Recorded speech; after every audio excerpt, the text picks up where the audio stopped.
Hi, this is Paula, Gloria, and this show is called Farther Down the Rabbit Hole. The reason it's called Farther Down the Rabbit Hole is because we like to go into topics more deeply. Topics that are interesting at the top of the rabbit hole can become even more interesting when you explore and you find out what's at the basis of whatever it was that was fascinating you. I think something that has captured the attention, the imagination, the inspiration, the pride, the hope of so many Americans is the space project and the Apollo mission and the moon landing. It's something that has embedded itself so deep in our psyche that whenever we see some challenge before us and we think that it's difficult, we go, well, my God, man made it to the moon, so we should be able to do that. Well, today, ladies and gentlemen, that belief may be altered. It certainly was for me as I got some information that was sent to me by one of my YouTube viewers. He was a rabbi from Colorado, and he said, take a look at this. And a lot of times I get so much information I can't properly follow up on everything. But I decided to follow up on this link and invest the time in a documentary called A Funny Thing Happened on the Way to the Moon. And based on that, I started to tie it into what I was discovering about 9/11 truth. And I created 3 parts. The first part, which played today in Manhattan, and I rolled it in with some of Jim Fetzer, who is a professor of philosophy, talking about how we know what we know. And however, today I have with me 2 very special guests that takes even that information farther down the rabbit hole. So without further ado, I'd like to welcome Shawn and Clay Pickering. Thanks, Paula. Thank you for joining me.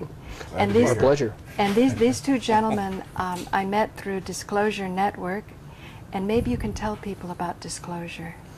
Well, it was inspired after Stephen Greer had brought his movement into being in the.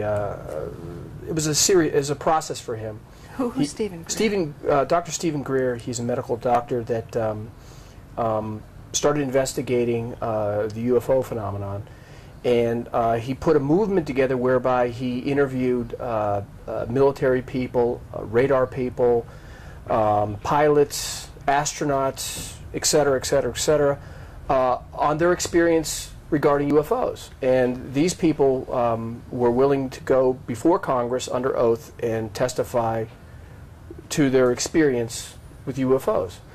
And so in that process, he made about 400 hours worth of interviews, and then he condensed that into a 4-hour tape, and then for more of the viewing public, a 2-hour tape.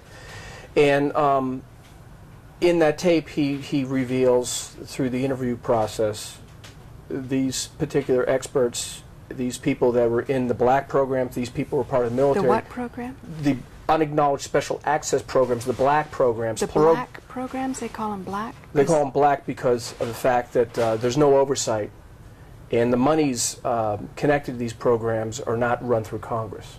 Oh, I see. So they're called black programs? They're called black programs. Let me give you an example. You have a white program. A white program at the time, just before its unveiling, was the F-117A, the stealth fighter, and the B-1 bomber, or B-2 bomber. They became white programs. Before that, they were black programs, but Shawn and I believe the real, metaphorically, dark programs are in the gray area. The gray programs. Area. Let me ask you this. If someone, Wow. if we know there's a white program, we look at the dialectic, okay? We know there's a white program, ergo there's a black program. So people are going to inquire about the black programs. Right. So when you show, say, selected members, they call them the Gang of 8 in Washington, within the Senate and the House, you show them the white program. They're going to want maybe some accountability or some knowledge of the black program, so you show the black. But the real program is the gray program. Wow, I mean, I've never heard of any of this. It's a sleight of hand. But can you give me an example? What's a white program? F-117A fighter is a white program. That's Now. That's what's an F? I don't even know what it's that a is. stealth fighter. You know the stealth fighter, the wedge-shaped black stealth fighter that you've seen? Oh. That No, was- I haven't seen it. Oh, I haven't. okay. I've only recently heard Actually, I about think it. they've flown over New York at times during the memorial And parade. stealth means sort of sneaky? Hidden. Hidden. Hidden. So if a person's a stealth drinker, they're not acknowledging they're Well, there an you go. alcoholic? Yeah. They That talk would be about a- They drink and nobody sees them. Yeah. Yeah, right. It's underneath to know. But yeah, okay. But you sort of suspect by some of the habits or patterns and say maybe you need to get some help. Well, that's in the context of what we're talking about today. We're talking about the sleight of hand, the unacknowledged special access programs or special access programs, and there's programs within programs.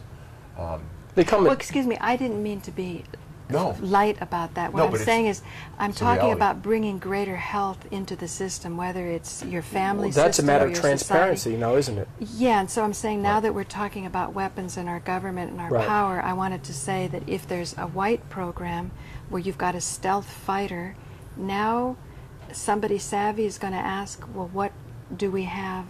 I'll give you an It's example. hidden. Like the F-117 fighter, the stealth fighter, became a white program, but it was originally part of a black program. Black program. And this It evolves. is all it was information kept from the majority of Congress. They got funding, but it was kept from Congress. Now, a pure white program would be Right. like maybe the F-22 Raptor, where you get Right. funding and the Congress approves it, and then they develop it, and private industry helps Gets the build it. contract and Yeah, that's a builds it, white and they get- program. and they get It's, paid. it does I evolve, but some of see. these programs will never be revealed, at least to the general populace. They will Right. remain in the black.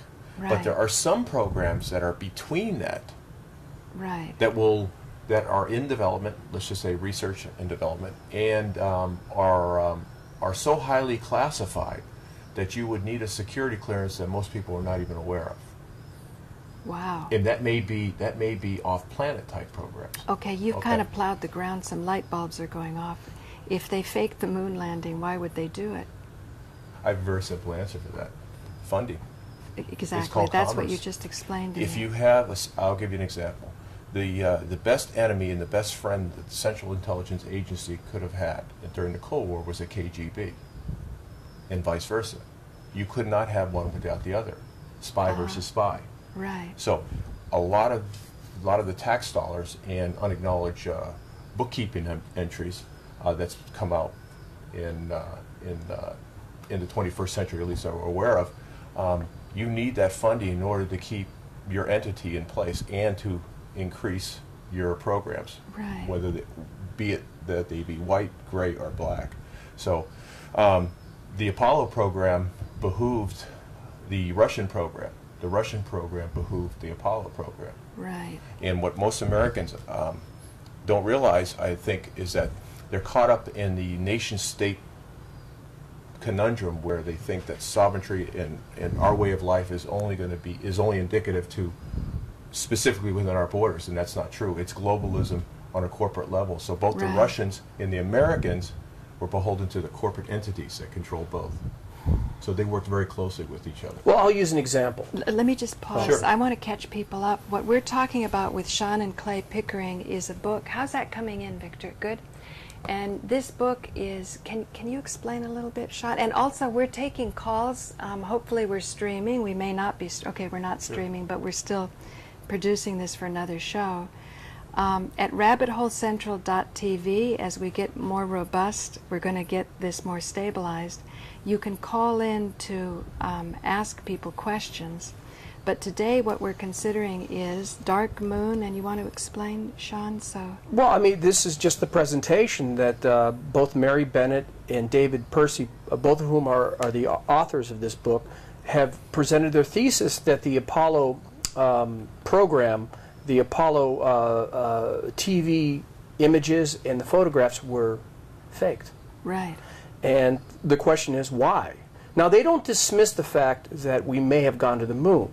Right. They dismiss the fact that we used the Apollo program as presented to us forensically, Right. that we went to the moon using the Apollo program. Yeah. That's what they are putting into question. Now, with great sensitivity, Clay and I both, with great sensitivity, bring this information out to the American public through the work of Mary Bennett and David Percy with great sensitivity, because Americans take great pride in knowing or thinking or believing right. that we went to the moon using the Apollo program. Right. And if you hurt someone's sense of pride and dignity. Oh yeah, I mean, this is the last thing. I mean, quite frankly, when I first came across this information, I got like a little hostile about it. Right. Because I didn't, you know, I'm like, come on, you know, I've gone down, I've gone down farther down the rabbit hole many times, but I'm not necessarily willing to go down this rabbit hole. Right. But when the information was presented to me in this fashion, to this extent, then it really demands scrutiny. Right. And the problem I have with NASA is that the information that these two individuals have brought forth has not been countered adequately by NASA. They're doing a terrible job. I know, but wouldn't you do a terrible job if you faked something? I mean, you can only lie for so long. Well, if you read below that, Paula, it says Apollo and the whistleblowers. Right. And that's important that we understand what whistleblowing means. So the thesis with in regards to Bennett and Percy and what they're talking about Apollo is that they believe that there have been people within the program who have purposely left clues in the Apollo record. In the record, so that people may discover that and discover the contradictions, the manipulation, and the lie. The phrase they use is when the emotionalism subsides from the actual experience of Apollo, years later people will pick up the record and say, well, this is really unusual. And so in other words, the whistleblowers were leaving little hints just to clear their conscience? Not so many little, a plethora of hints. It just boggles the mind. Is it like so they could get past their bosses or censors? In other words, they felt really crummy about doing yes, this? Yes. Essentially, that's the assertion that both Bennett and Percy offer. Right. That makes a lot of sense. They're leaving breadcrumbs out there for the public. Yeah, because they got their own kids to get through school, and they want tenure in their university positions, right? Absolutely. Pension plans. Yeah. It's tough to be a whistleblower. But they were also the people involved in the Apollo project were they were constrained by secrecy oaths, right, and compartmentalization. It's important to understand right, that. Right. Compartmentalization, you only know what you know within the milieu you're working. So you may be working strictly within the Apollo program, but you're never seeing the total picture. Or right. you may be getting that information second and third hand and not... Now, exactly. Now, what about something like remote viewing, or in India they talk about yogic psychic development, where you, through meditation, you can start to see how things Well, that's are. interesting you brought that up. Mary Bennett, in her biography, the back of the book, states that she has psychic abilities. And there it states that she's had some experience with remote viewing. Right. Now, Ingo Swan, who lives in here in New York, and maybe Paula, one day we can get him on. I know him. Oh, very good. Yeah, I hope you I know have you ever him. got him on Yeah. your show?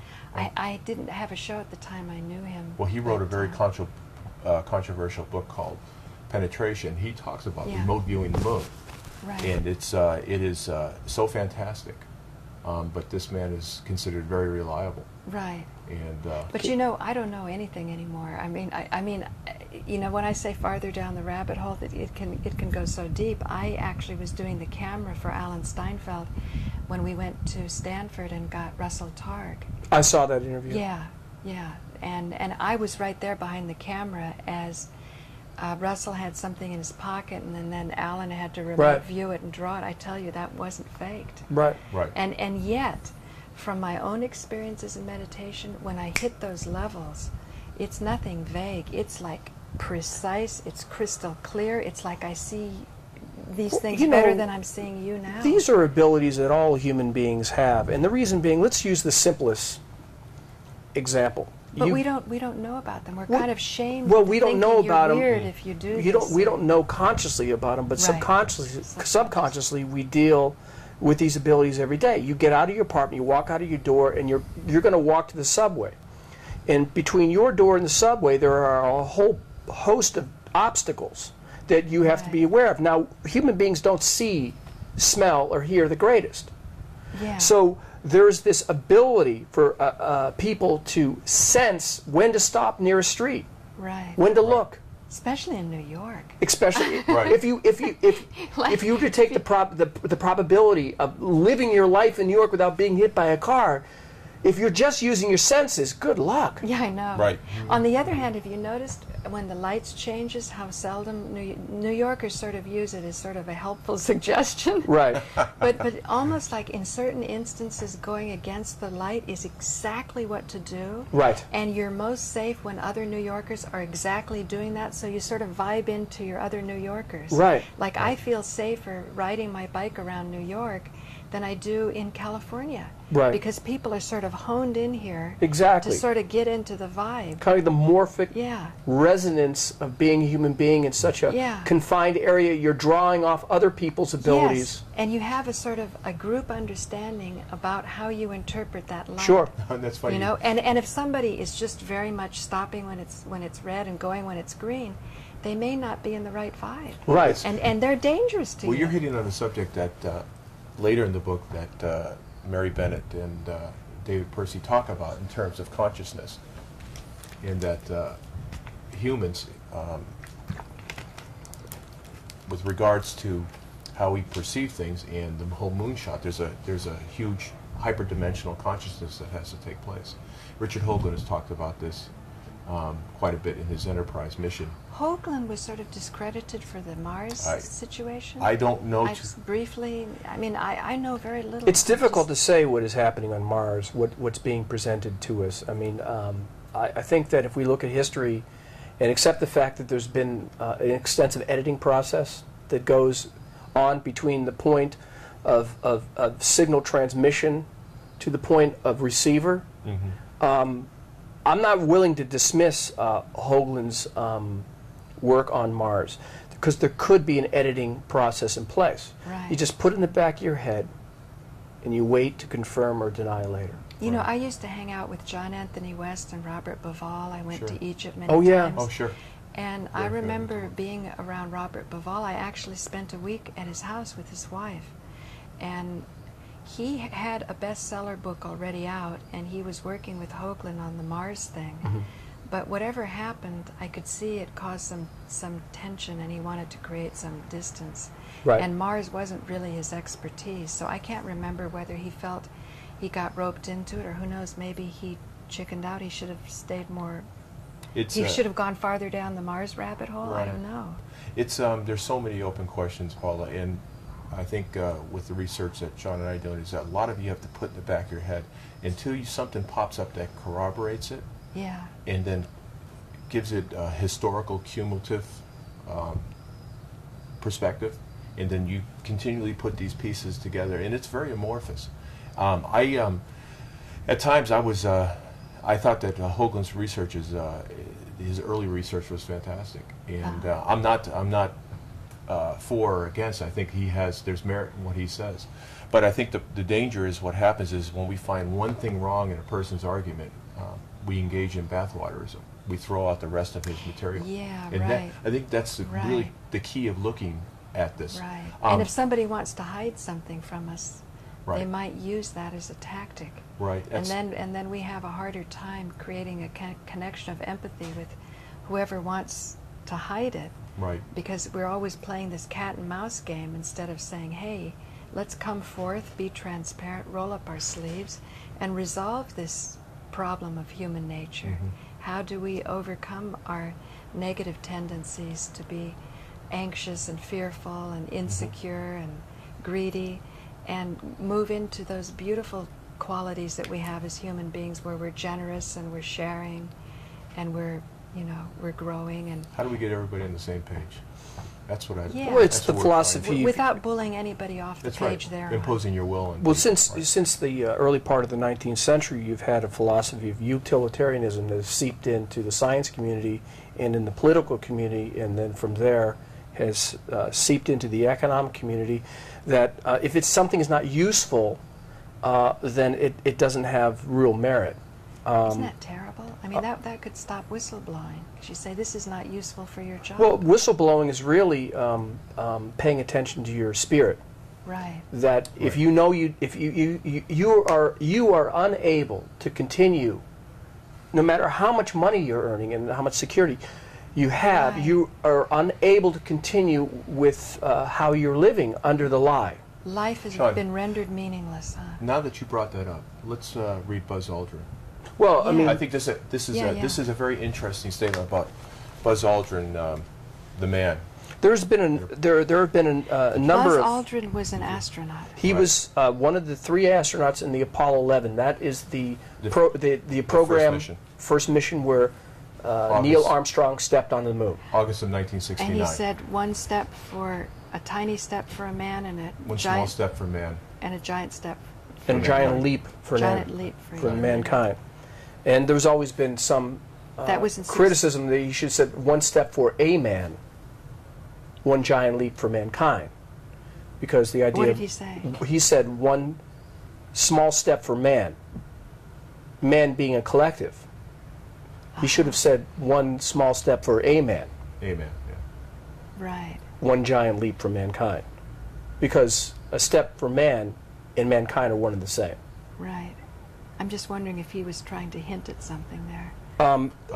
They bring that very issue up in this Yeah, book. 'cause he probably agonized over the whole thing. I mean, if he's saying that while he's on the desert of Arizona or wherever. After Shawn reads that, Yeah, I'm going to okay. read this. This is just in the Post today. Well, this is an anecdote from Buzz Aldrin's experience after Apollo 11. Can we come in tight on Shawn reading this?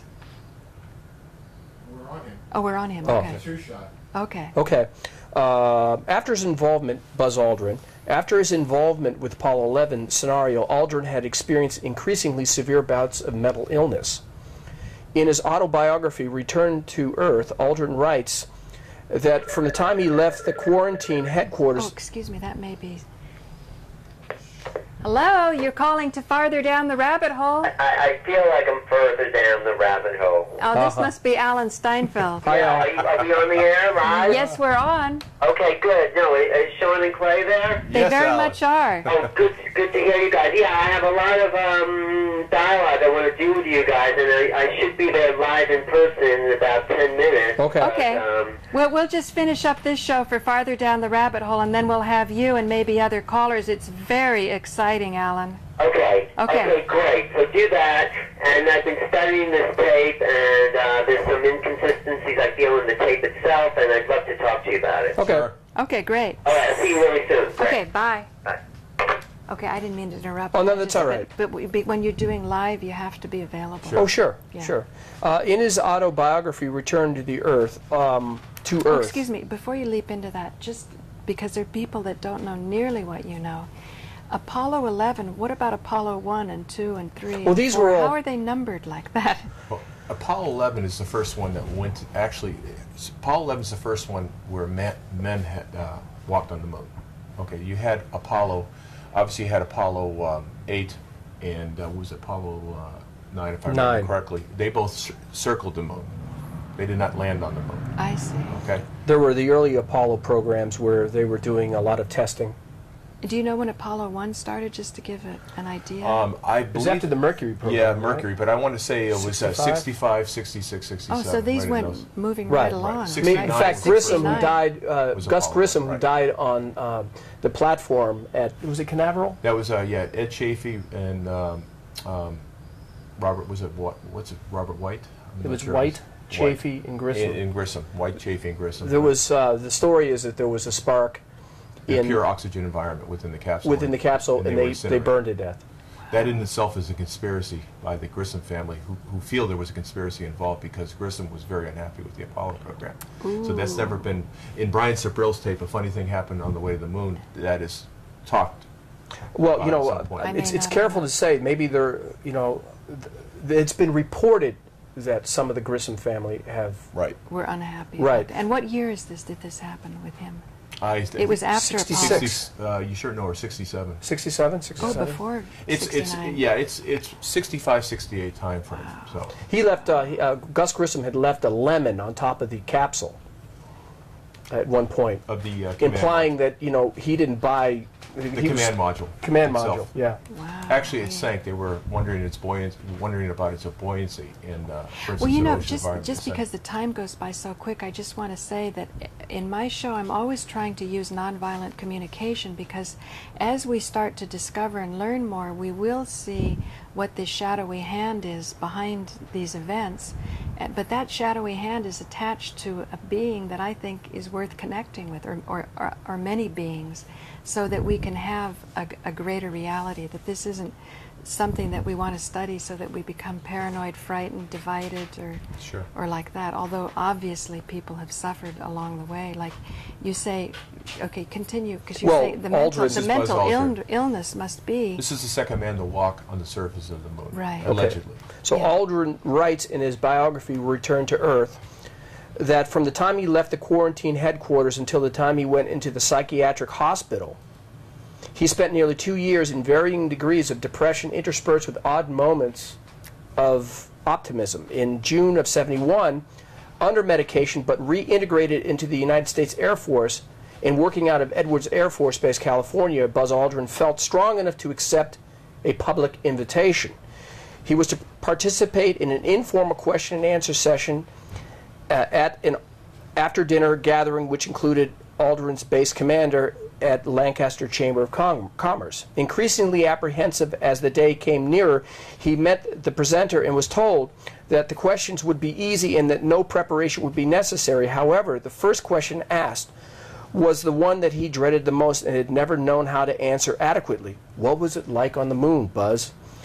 He tells us that he carefully picked his way through a reply and that he thought that all the test pilots would be laughing at him. Now, why should they do that? Is it because that the unemotional pilot of the right stuff does not like sharing his feelings, or is it because it's virtually impossible to describe a momentous event which never occurred, or only occurred as a cover version of an allegedly real event? Wow. Aldrin goes on to tell us that he remembers little more of this interview. What his audience did not see was Buzz.